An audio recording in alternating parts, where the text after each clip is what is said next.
At this seminar, we're all probably here for different reasons. This is more of an open discussion encounter group than a seminar. So therefore, I wanted to start, unless anybody objects, namely the person I'm about to name. Robbie, you have spent some time delving into Pendragon for the first time as a text recently. So I was curious on, you mentioned a couple of thoughts here and there, but that's a big bite. That is one huge hunk of game to encounter. So I'm real curious about what you think from that. Well, I started reading it, aside from, hearing that you were doing the seminar. I mean, I had also heard about Pendragon in terms of the system working with the character's personality and having a very unique, very nuanced, and very different way of handling that. And so, and it is. I mean, it's that system to deal with personality and the complexity of it, and the way that it informs the play is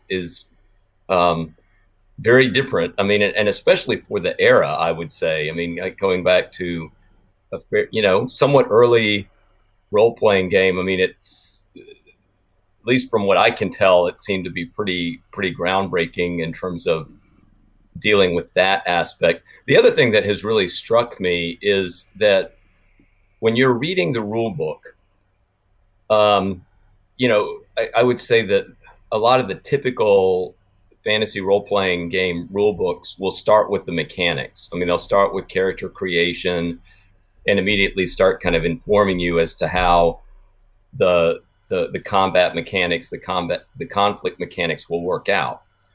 With Pendragon, you have to wait and wait and wait to get there, because before he really dives into that material, he wants to make sure you have an understanding of medieval society and this Arthurian culture and the way that all operates. Because I think really what he wants you to see is that the mechanics that he works out, particularly insofar as it deals with personality and the passions, that is all part and parcel of this Arthurian world that is, part of the game. So, you have to go, I think it's something like chapter 5 that you you finally get. And it's somewhat frustrating because he'll like refer to things where, he's talking about certain aspects of the conflict resolution, but he hasn't really, fully disclosed exactly how all of that works yet. But, clearly is kind of like this sense that you get that, okay, if you're going to play this game, you can't, you can't. Yeah, you can't start by asking, how do I hit? Correct. Right. You have to know about, okay, what is feudalism all about? What are these relationships all about? What is this economy like? I mean, there's a lot of stuff there. And I mean, he works, I think, a pretty, I think he obviously was, when he was working this out, was wanting to make it complex enough to make it kind of real to the literature, but also, also pare it down enough so that, somebody who maybe is coming at the material new would be able to kind of get through that still and survive it to make it into the mechanics. I'm going to guess that Herman has actually dipped your feet into Pendragon in play once or twice. I have. Tell us about it. I first came across it, I think, way back. I think I got a first edition somewhere around, which was mostly interesting because of the interpersonal mechanics. And we played quite a long. We had some start and stop campaigns running. Well, we never did the full Pendragon campaign from start to finish, but we did some quite nice long adventures some of the I think the book that's based on the campaign against in Wales with all the castles and stuff. We did quite a lot of that with all the short adventures and longer adventures. I know several people who played different, really, really long form Pendragon. I don't know if anyone ever did the full thing, but I remember there was at least one or two groups who said, and this was pretty recently, they said, we're doing it. We're tired of dreaming about it. Is everybody in this? Are we actually going to do this? Because we know this is a year's commitment of real play, at least. So, and so they did. It's a solid bit of play if you want to go all the way and see what happens, and start with your grandfather. Right. With your grandfather, and then before Arthur even was around, and then do the whole thing until the final bits with Mordred and where the story ends and Arthur dies or passes away or whatever works for your version of Pendragon. One of the things I wanted to visit slightly was those relationship mechanics. I've usually said, or emotional mechanics, I've usually said that the first really strong relationship mechanics I've encountered came a few years later in Albedo. And I think that's true, but Pendragon certainly laid the foundation for them. The relationships are sort of a subset of them. Robbie, I don't know if you picked this up on first reading, but there's actually two ways that those dual personality traits are used. And I say this because I know a lot of people who've played Pendragon and will firmly inform me how they're supposed to be done, and it's one of the two ways in the book. So one of them is player-driven. You say, for example, I'm rolling lust. And I think what happens is you get a check in it. I'll have to double check, but there's a whole mechanic based on that. You invoke the character's lust, and I think that's going to make you become more lusty, or at least contribute to it as you drop the other one. But you're the one driving that mechanic. Whereas other times, the game master will say something like, it's a maiden, or it's a recently married woman and she's really hot. Check your lust. And you have to see whether you succumb to your lust or not. And so, and that's another mechanic entirely. And I think one of them means that the numbers change, and one of them means that they don't. I'll have to review. But the point is they work really differently.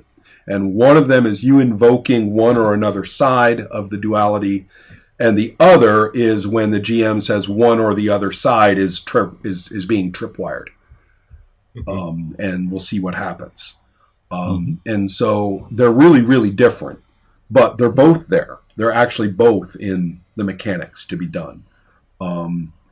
The other point that, based on an interview that Greg did sometime in the late 90s, was collected in a set of interviews with game designers. He talked about how Pendragon is not based on Arthurian legend as a whole. It's strictly and only Mallory. It's based on the death of Arthur, and that's it. It's not based on anything else.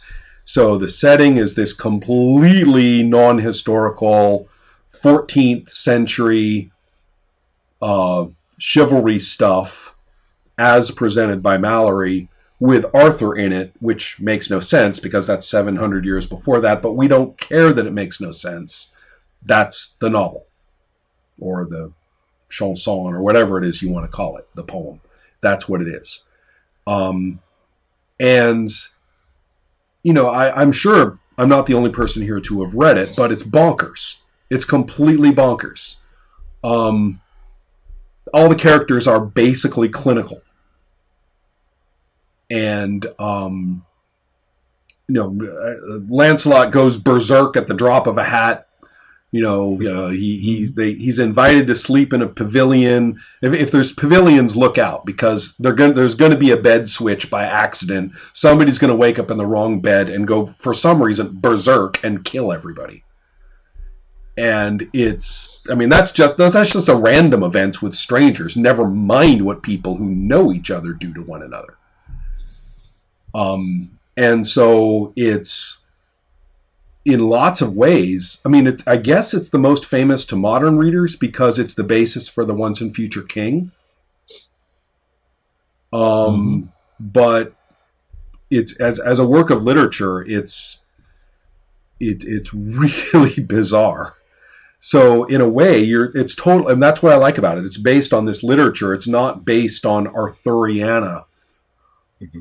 There's no discussion of the historical Arthur or evidence thereof or actual Romans or anything like that. It's just not there. So anyway, those are two of. What's that, Gordon? Was that you? It is there in the later editions. I don't know about the earlier editions. I only know about the latest, and they actually explicitly go through. Here's all the different kinds of Arthur literature that we draw on. Mm-hmm. One of the things. Yeah, and they pull. And I do think he says. I do think he says that. And I'm doing edition 5.2. I think is the one that I've been reading. Yeah, I think I'm on 2. And he does do a quick. Yeah, he does do a quick overview of the literature. I think he does say that Mallory is his kind of bedrock, though. The one that they dip into more and more as the supplements go on. Sir Gawain and the Green Knight almost inevitably gets folded in there, and then more and more other things get folded in. I guess by the later editions, it's more broad, or at least it nods to the others, so maybe people don't get confused. I do know that I bought a huge encyclopedia of, I think it's even called the Arthurian Encyclopedia, that was published in the early 90s, because I was completely clueless about all the different literature. And I said, I have got to get educated on this stuff. And I sat down, and it's a pretty readable encyclopedia. It's meant to be read, not just referenced. And I was surprised to discover that Pendragon actually rated academic citation status. Apparently, whoever published the book, or whoever put together the encyclopedia and whoever vetted it for academic publication, agreed that of all role-playing games, this one merited inclusion in as a citation. You can actually cite Pendragon in Arthurian studies, I guess. Which I thought was kind of amazing. So apparently it's that good in terms of actually capturing the literature it uses. I think what I was getting at is the idea that whatever the bases for Pendragon became, or maybe it wasn't as limited as I said in the beginning, but it was very definitely rooted in literature rather than purported or debated history. And so it was the literary conventions of behavior. There's no point in saying my guy wouldn't do that. Mm-hmm. If you're going to play a knight in Pendragon, yeah, he might. And it might be completely bizarre. Mm-hmm. Yeah, I think that's the attitude you have to have to play the game, and there are certain players who just can't seem to get there. So. I've met a lot of people who really seem to. Yeah, I guess the last thing I would say is I think to play the game, it really, I guess you could kind of dabble in it, but it's not really a game. When you look at it, you say, I really couldn't just dabble in this game. I need to have a group of, I need to have my own Knights of the Round Table to play with, and we need to make this decision that we're going all in, meaning that we're going to be committed to a kind of regular group, and this is going to go on for this is Pendragon Night, honey, and that's how it is. Right. Yeah. in terms of Greg himself. My interactions with him about Pendragon, interestingly enough, were only to set it aside so that we could talk about Prince Valiant. This was during a time, as I understand it, when the Chaosium was kind of fragmented into individual efforts. RuneQuest had been sort of picked up whole cloth and set over with Avalon Hill. And so anybody working with RuneQuest was over there. I don't really know how that related to Glorantha. I know that Avalon Hill, for a while, sort of diminished Glorantha and then started publishing elaborate Glorantha supplements. So I don't really know the details there. But Call of Cthulhu was probably the primary publication during that time for Chaosium. And that's Sandy Peterson's baby. Apparently, Greg Stafford was freed up to do massive Arthuriana, which he obviously put an immense amount of work into. But I don't know if anybody here has played Prince Valiant. Which is, you've played it, Gordon? I actually played Prince Valiant when I failed to get people to be willing to play Pendragon. Oh. Well, actually, it's kind of funny. I mean, the rules of Prince Valiant say as much in some ways.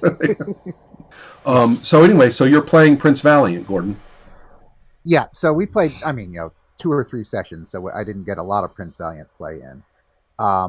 But what I remember most strongly about it is how the simplicity of resolution felt really good for a lot of players to be able to participate in just describing what was going on and be more flamboyant with that kind of work than I had seen from that group before. Although there was that 1 or 2 players who just didn't like it because they didn't have enough twiddly bits to play with on their character. Prince Valiant, for those who don't know, is a binary system. You basically are treating coins as dice, as 2-sided dice. And so however many successes you get, heads is however many you get. And you're either tossing versus another person or you're tossing versus a difficulty. Which in 1989 was not considered serious role-playing design. And Amber was published in 1989 as well, but I think we could probably agree that diceless or not, Amber is hardly a simple system. Mm-hmm. And so it's not like its dicelessness made it easier.